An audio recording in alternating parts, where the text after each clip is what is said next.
네, 문재인 정부 임기가 얼마 남지 않았습니다마는 대통령 지지율은 역대 어느 정부보다 안정적입니다. 문재인 대통령이 대통령 당선될 때 얻었던 퍼센테이지가 41%가 조금 넘어요. 그런데 지금 현재 정부에 대한 그 국정 지지도 퍼센테이지가 그 정도 수준을 왔다 갔다 하고 있습니다.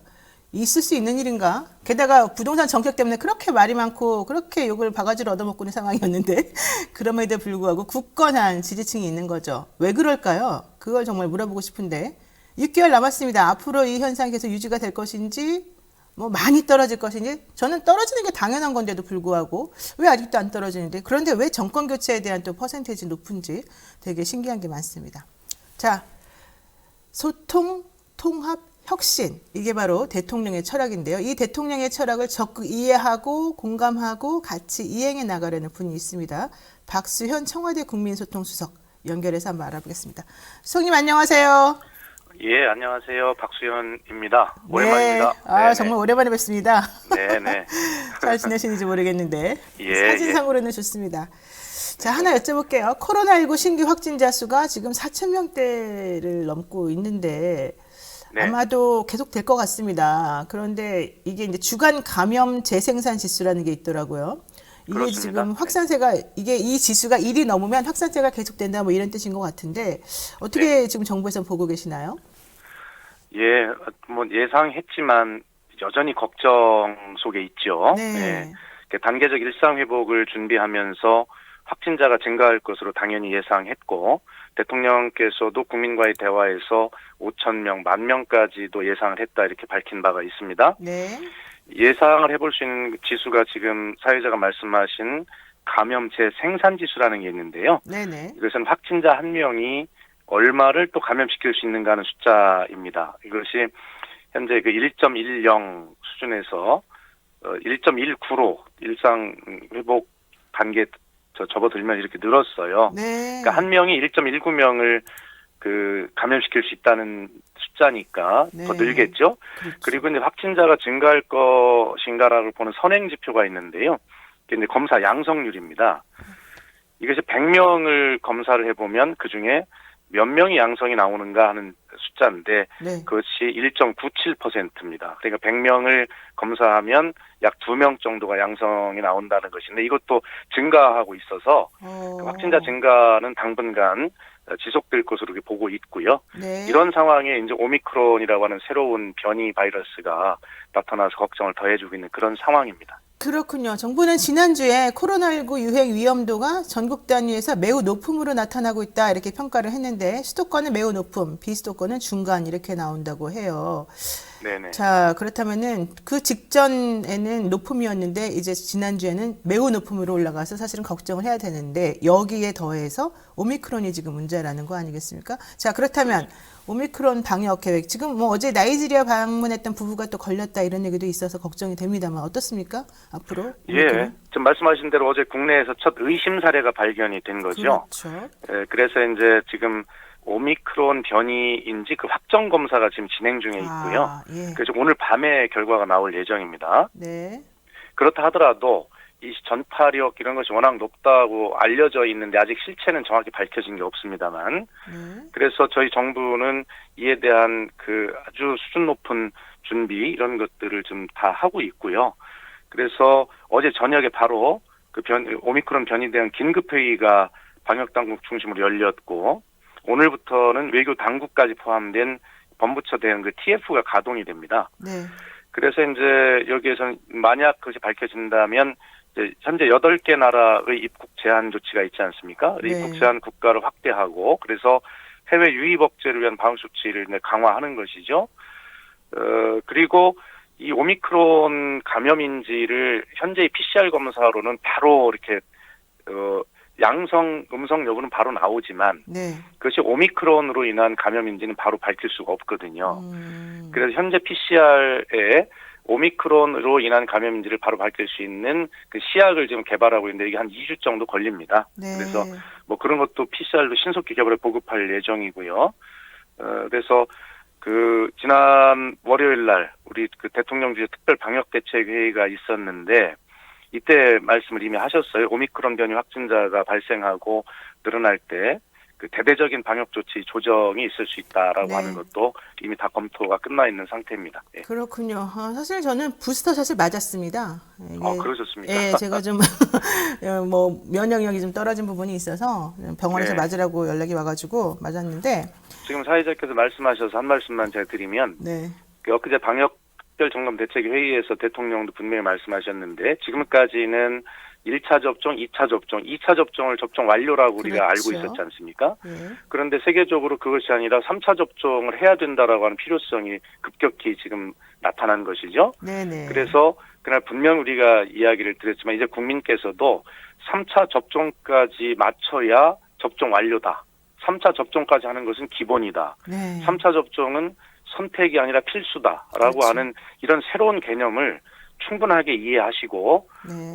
이에 대해서 적극적으로 지금까지 잘 해주셨지만 3차 접종에 적극적으로 응해 주셔야 하겠다라는 그 당부와 부탁의 말씀을 꼭 드리고 싶습니다. 네, 정말 좋은 말씀이고 정말 필요하다고 보는데요. 또 오미크론이 전염력은 강하지만 실제 이것이 아주 중하게 뭐 이렇게 위험한 건 아니지 않느냐 뭐 또 이런 얘기도 좀 있어서 우리가 조금 보고는 있습니다. 그런데 여러 가지 이제 의견이 엇갈리는데요. 네. 대체로 이제 그 증시가 지금 출렁일 정도 아닙니까? 그러니까요. 그런데 어제 상황을 보면 뭐 뉴욕 증시도 그렇고요. 전반적으로 안정세로 돌아선 것으로 평가가 되는데 그래서 지금 사회자가 말씀하신 대로 이것이 뭐 전파력은 높지만 뭐 크게 그렇게 위험한 것은 아니다라고 하는 전문가 의견들도 나오고 있고요. 네네. 또 정치 지도자들의 그런 이야기도 뭐 바이든 대통령을 비롯해서 나온 바가 있어서 앞으로 이것이 정체가 무엇인지는 더 밝혀봐야 되겠습니다만 네. 지금은 그런 우려와 그다음에 좀 신중론 뭐 이런 것들이 지금 혼재하고 있는 상황이어서 어떤 것도 예단하기는 좀 어렵다라는 말씀을 드리고 네. 이 문제를 함께 세계와 정보를 공유하면서 좀 신속하고 선제적인 조치를 우리가 해야 되지 않을까라는 생각을 하고 있습니다. 그렇군요. 자, 어쨌든 중요한 거는 우리가 이제 지난 29일에 우리 또 문 대통령이 특별 방역 점검 회의를 이제 주제를 하셨는데 예. 결과적으로는 코로나19 확산세 그 일상 회복 2단계 전환하기로 했던 걸 유보하고 4주간 특별 방역 대책 시행한다고 이제 말씀하셔서 그렇습니다. 사실 국민들이 조금 불안해하는 부분이 있거든요. 네. 이것은 앞으로 이제 정말 최대 고비다. 이게 하나의 포인트가 될 수도 있을 것 같고 또 하나 더 네. 중요한 거는 혹시 이게 매우 심각한 상황인데 대선 때문에 정부가 이걸 제대로 발표하지 않고 이렇게 어물쩡어물쩡 넘어가는 거 아니냐 이런 의심하는 분들도 좀 있어서 이 부분에 아이고. 대해서 국민들한테 좀 제대로 알려주시는 게 필요할 것 같아요. 뭐 이 방역 이 문제를 가지고 대선과 또 연관시키는 그런 의견도 있나 보죠. 네, 뭐 야권에서 일부 나오고 있더라고요. 예, 아이고 그렇게 언론이랑. 가르쳐 주셔서 감사합니다만 네. 지금 청와대와 정부는 그런 것을 염두에 둘 겨를이 없습니다. 그렇군요. 어떻게 국민의 생명과 안전이 직결된 문제이고 그렇죠. 이 문제는 다시 말해서 생계, 경제와 연관돼 있는 문제 아니겠습니까? 네. 이런 문제를 어떻게 그런 선거와 연관시킬 수 있는 것인지 창조적인 생각이라는 말씀을 드리고 싶고요. 네네. 그날 대통령 지시사항을 보면 네. 과거로 돌아갈 수 없다라고 말씀하셨어요. 네. 근데 이것은 과거로 돌아가는 것은 바로 민생과 우리 경제와 연관되는 문제이기 때문에도 그런 것이고요. 네. 그리고 과거로 돌아갈 수 없다라고 하는 것은 대통령께서 정부와 국민이 지금까지 해왔듯이 그렇게 돌아가지 않도록 노력하자라고 하는 각오와 자세를 밝힌 말씀이고요. 네. 그래서 최대한 그렇게 노력을 해야 되고 현 단계에서 해야 될 일은 아까 말씀드린 대로 추가 접종의 속도를 3차 접종의 속도를 빨리 끌어올리는 것 그리고 지금까지 미접종 대상이었던 그 아동 청소년에 대한 접종을 어떻게 확대할 것이냐 이 이상 반응에 대한 부모님들이 걱정도 일부 있으시거든요. 네. 그래서 어떻게 이 문제를 확대해야 될 것이냐 하는 문제. 미국은 지금 5세에서 11세까지도 접종을 지금 시작하고 있거든요. 그래서 네. 우리도 미국의 상황을 보면서 확대할 계획을 가지고 있는데 어쨌든 결론은 미접종 대상자를 어떻게 접종 대상자로 넓히느냐. 그다음에 지금 위중증 환자 늘고 있기 때문에 병상은 어떻게 확보할 거냐. 네. 그리고 이제 치료제 문제가 있지 않습니까? 뭐 이렇게 하는 정부가 해야 할 일을 최대한 먼저 하자. 그게 대통령의 말씀의 뜻입니다. 그렇군요. 그렇게 해도 감당이 안 된다면 네. 거리두기 강화가 불가피할 것이다라는 그런 예상까지 저희가 하면서 그런 시나리오별로 그렇게 다 준비를 하고 있다는 말씀을 드리나 하여튼 이런 문제는 국민 불편, 민생 경제 악영향 이런 것들을 최소화할 그런 상황 속에서 또 일상회복지원위원회 분과위원별로 네. 사회적 의견을 수렴해서 그렇게 함께 국민께 보고를 드리고 그렇게 가겠다라는 것입니다. 좋습니다. 자, 저는 이제 이 생각이 듭니다. 사실 뭐 오미크론 말고도 앞으로 계속해서 많은 변이가 나올 것 같긴 한데요. 중요한 건 정부는 정부 할 일을 하고 국민은 국민 할 일을 하는 거겠죠. 우리 국민이 지금 할 수 있는 것은 방역 대책을 잘 따르고 우리 스스로가 전염 걸리지 않도록 혹은 확산되지 않도록 노력하는 거다라고 생각이 듭니다. 그러니까 3차 접종 이제 시기에 맞춰서 잘 하면 좋겠습니다. 자, 그런데 잘 정리해 주셨습니다. 네. 현재 우리도 이제 따르고 있긴 한데 백신 부작용 사례 때문에 뭐 예를 네네. 들면은 맞은 지 15일 만에 신부자 사람이 사망했다, 학생이 사망했다, 뭐 건강했던 사람이 갑자기 쓰러졌다 이런 얘기가 너무 많이 나와서 사실 불안해요. 그래서 그러다 보니까 백신 패스 이 제도도 문제가 있다, 우리 국민은 어쩌라는 거냐 이런 볼멘 소리도 나옵니다. 자, 네. 게다가 백신 부작용이 있는지 없는지 의심스럽긴 한데 발표되는 건 전부 다 인간관계 없다 또 이렇게 나와버리니까 예. 이거 국가가 책임지기 싫어서 또 거짓말하는 거 아니냐 뭐 이런 얘기까지 나오더라고요. 이건 어떻게 볼까요? 예, 우선 뭐 그런 생각 또 불안감이 들도록 그렇게 해드리는 것에 대해서 정부로서는 매우 송구스럽다는 말씀 우선 드립니다. 네. 그러나 정확하게 국내 현황을 비교해서 설명을 한번 드려보면요. 네. 이 백신 접종과 이상 반응의 인과성 이 문제에 대해서 우리 정부가 인정한 사례는 지금까지 총 2,679건인데요. 네. 이게 다른 나라와 비교했을 때 매우 높은 수준입니다. 자, 그래요? 핀란드는 167건이고요. 일본 66건, 노르웨이 8건, 스웨덴 10건, 덴마크 6건, 이스라엘 2건, 미국 1건, 스위스 0건입니다. 우리가 2,679건을 인정하고 있습니다. 다만 그리고 또 정부는 네. 또 국민들께서는 이제 인과성을 정부가 임의로 평가한다고 하실 수 있지만 이마저도 정부 개입 없이 민간 전문가가 국제적 기준에 의해서 하고 있다는 말씀을 드리고요. 네. 그리고 이 독립성과 전문성을 보다 강화하기 위해서 인과성 평가에서요. 우리나라의 최고 석학들이 모인 대한민국 의학 한림원이 있습니다. 이걸 네네. 중심으로 새롭게 코로나19 백신 안전성 위원회를 구성하고 있거든요. 네. 그래서 이 위원회를 통해서 국내 신고 사례 전체를 면밀하게 재분석하고요. 국민들의 우려가 큰 이상 반응이 실제 백신으로 인해 나타날 수 있는 이상 반응인지 근본적으로 재검토하고 결과를 국민에게 철저하게 소상하게 말씀을 드릴 것입니다. 네. 어쨌든 신고된 이상 반응에 대해서도 몇 건마다 철저히 인과성을 평가해서 정부가 끝까지 책임지고 보상 피해가 있다면 보상하겠다라고 하는 그런 자세로 임하고 있으니까요. 네. 국민들께서는 아까 사회자가 앞에 예를 들어주신 그러한 특이한 사례들로 인해서 너무 큰 불안감을 갖지 않으시도록 그렇게 좀 해주셨으면 좋겠다라는 말씀 네. 드리고 싶습니다. 오늘 수석님하고 연결하길 잘했네요. 왜냐하면 저는 깜짝 놀랐어요. 뭐 미국보다 혹은 다른 어떤 나라보다 우리나라에서 인과관계 인정해주는 폭이 넓다는 것을 듣고 네네. 이게 정말 다르구나. 근데 왜 이렇게 국민들은 잘못 알고 있을까? 이런 생각 많이 했는데. 그러니까 아까 사회자님께서 말씀하신 그 특별한 사례, 그 당사자 입장에서는 너무나 억울하고 그렇죠. 답답하니까 하시겠습니다만 뭐 그런 어떤 특별한 사례가 마치 일반화돼 있는 것처럼 언론이 이제 이렇게 막 보도를 해주시고 하는 영향도 있다고 생각을 하는데요. 네. 예, 물론 뭐 그런 언론의 역할도 인정합니다만 적어도 국민들께서 과도한 불안감을 갖지 않으시도록 뭐 이런 제가 말씀드린 사례도 잘 보도를 좀 해주셔서 네. 국민께서 안심하고 3차 접종에 임하실 수 있도록 그렇게 좀 이끌어 주셨으면 좋겠습니다. 네, 지금 갈매기 바다님께서요.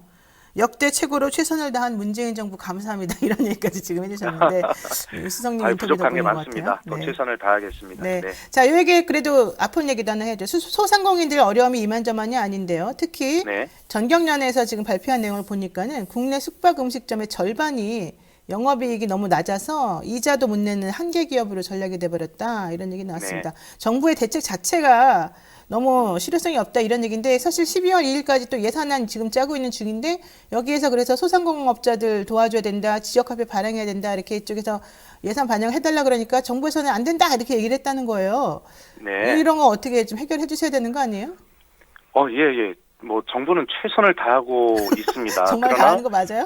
예, 그렇습니다. 네. 그러나 이제 그것이 정말 너무 미미하게 느껴지실 수 있다는 점에 대해서 송구스럽게는 생각을 합니다만 네. 지금 사회자가 지적하신 대로 전경련이 발표한 한계기업 전락 이것과 손실보상 초저금리 대출과는 관계가 없는 통계입니다. 그래서 뭐 그것을 제가 평가하지는 않겠습니다만 네. 손실보상은 이제 시행한 지 10월 26일인가부터 시작했잖아요. 그래서 한 달쯤 지나고 있고요. 그렇죠. 법 자체가 늦게 만들어졌어요. 예, 초저금리 1% 대출은 이제 이틀 경과했습니다. 그래서 이런 부분들에 대해서 아직 그 재정 지원의 효과를 판단하기는 아직 이르다고 생각을 하고요. 네. 그러나 분명한 것은 국민들께서 느끼시는 그 피해의 정도를 보상하기에는 미미하다는 것은 알고 있습니다. 네. 그러나 그렇다고 해서 이 재정 지원의 효과가 없다라고 그렇게 이야기하는 것은 동의할 수 없고요.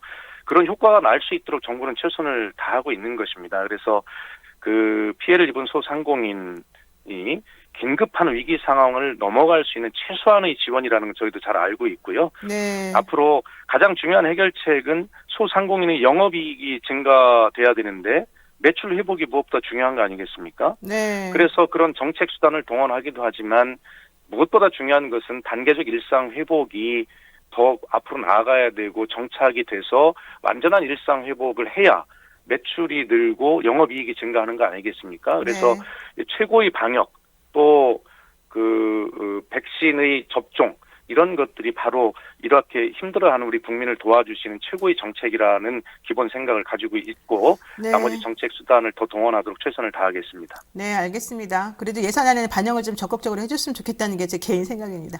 예, 자, 지금 감사합니다. 노영의 뉴스인사이다 박수현 청와대 국민소통수석과 함께 하고 있습니다. 궁금한 내용이나 하시고 싶은 말씀 있으시면 댓글 달아주세요. 지금 여기 댓글 달아주신 분들 중에 이런 얘기 있습니다. 지금 대출 이자가 얼마나 많은지 국민이 죽어가고 있습니다. 제발 알아주세요. 또 김수환 분님께서는 결과가 안 나오면 최선을 다한 게 아닙니다. 이런 얘기도 있으니까요. 예, 잘 명심하겠습니다. 네, 좋습니다. 자, 종전선언 관련해서 하나만 여쭤볼게요. 한미 간의 문안 조정이 거의 막바지 단계에 이르렀다. 그런데 여기에 지금 중국이 참여할 수도 있다. 이렇게 되면 좀 뭔가 복잡해 보이는 거 아니냐? 이 부분에 대해서 좀 정리해 주실까요? 아마 그 국민들께서 잘 기억을 하시겠습니다만 종전선언은 갑자기 나온 것이 아닙니다. 네. 이미 2007년 14선언부터 이 종전선언은 합의가 다 돼 있는 것입니다. 당사국끼리. 네. 중국도 물론 여기에 대해서 찬성 입장을 밝혀온 것이고요. 네. 북한마저도 찬성 입장을 밝혀서 합의가 된 사항이거든요. 네. 다만 그렇게 그 종전선언이라고 하는 것은 한반도 평화로 가기 위한 지극히 합의가 되어 있고 그렇기 때문에 쉽게 실행할 수 있는 가장 기초적인 입구에 있는 문제임에도 불구하고 좀 한미 간에는 뭐 서로 이견이 없이 다 합의가 됐다 이렇게 들리고 서훈 안보실장의 언론 보도에 의하면 뭐 중국에 가서 양재츠 상무위원을 만나서 이런 문제들을 포함한 한반도 평화와 동북아 영내 평화에 대해서 논의를 하게 돼 있지 않습니까? 네네네.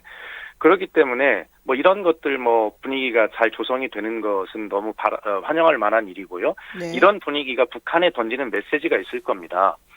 그리고 북한도 당사자고 이미 찬성한 문제이기 때문에 네. 대화의 테이블로 나와서 이 문제를 같이 논의하기를 바랍니다만 여기에는 한 가지 카드가 또 있습니다. 북한 입장에서 보면. 네. 북한은 남북관계 개선뿐만이 아니라 북미 간의 비핵화 협상도 해야 되지 않습니까? 그렇죠. 그래서 남북관계의 개선과 북미 간 비핵화 협상은 동전의 앞뒷면처럼 맞물려 있는 것입니다. 북미 대화가 진척이 되면 남북관계 개선도 따라서 갈 수 있고요. 네. 남북관계의 개선이 북미 대화를 또 추동해낼 수 있는 그런 어떤 보조적인 동력도 되는 거 아니겠습니까? 네. 그런데 현재로 남북관계나 그다음에 뭐 여러 가지 이런 종전선언을 위한 한미나 뭐 이런 것들은 다 뭐 긍정적으로 준비가 되고 있는 것 같은데 네. 결과적으로 북한을 대화의 테이블로 나오게 할 수 있는 북미 비핵화 협상의 진척 이 부분이 이제 문제인 것이죠. 예. 그러면 올해 안에 남북 정상회담 돼요? 안 되겠죠? 아마 이 문제를 제가 여러 차례 설명을 드렸는데요. 네. 문재인 정부는 임기 안에 정상회담을 하겠다. 네. 뭐 정부 하기 위해서 의지한다고 이렇게 되는 게 하겠다라고 아니잖아요. 하는 네. 정치적, 정무적 판단으로 그것을 하고 있지는 않습니다.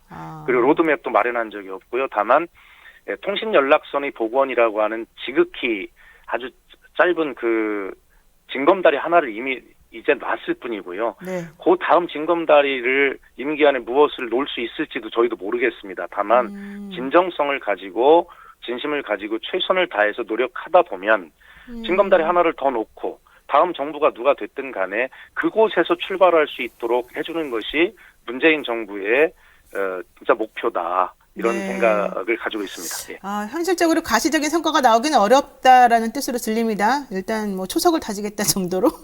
네, 자, 최선을 안타깝네요. 다하고 있다는 뜻입니다. 예. 네, 알겠습니다. 자, 이거 하나만 여쭤보고 정리하겠습니다. 윤석열 후보가 지금 세종시를 어제 방문하면서 청와대 제2집무실을 세종시에 설치하겠다 이런 얘기를 지금 하고요. 또 주 52시간 근로는 안 된다. 이래 가지고 우리나라 기업 어떻게 성장하겠느냐. 이거 없애겠다. 이런 발언했습니다. 문재인 정부 정책하고 완전히 이제 반대되는 정책 얘기를 지금 사실 한 건데요. 일단 네네. 그 52시간 근로 관련된 얘기 먼저 해주시고 혹시 시간 되시면 세종시 뭐 이 집무실 여기까지 얘기해 주시죠. 예. 어쨌든 청와대 국민소통 수석인 제가 네. 야당 대통령 후보님의 어떤 견해에 대해서 네. 말씀을 드리는 것은 매우 적절치 않으나 네, 지금 아니나 사회자께서 말씀하신 대로 이 문제는 문재인 정부의 중요한 정책이기 때문에 제가 그렇죠. 말씀을 드려도 좀 무방하지 않을까 싶습니다. 네, 네, 네. 예, 주 52시간 근로라고 하는 문제, 윤석열 후보님께서 어떤 뜻으로 말씀하신 것은 전에도 제가 들어봤기 때문에 알겠는데요. 네. 이것은 어떤 근로와 사람의 삶이라고 하는 양쪽 영역을 다 병행할 수 있는 사회적 합의이고 앞으로 나아가야 할 방향이라고 생각을 합니다. 네. 설사 윤 후보님 말씀처럼 문제가 있다면 이것을 보완할 수는 있습니다. 네. 주 52시간 근로에도 지금 탄력 근로 같은 충분한 보완책이 다 있거든요. 그래서 어떤 문재인 정부의 정책의 취지는 일과 휴식이라고 하는 이 존엄한 인간으로서의 삶을 갖기 위한 네. 기본 방향으로 사회적 합의로 나아가는 것이다라는 말씀을 드리고요.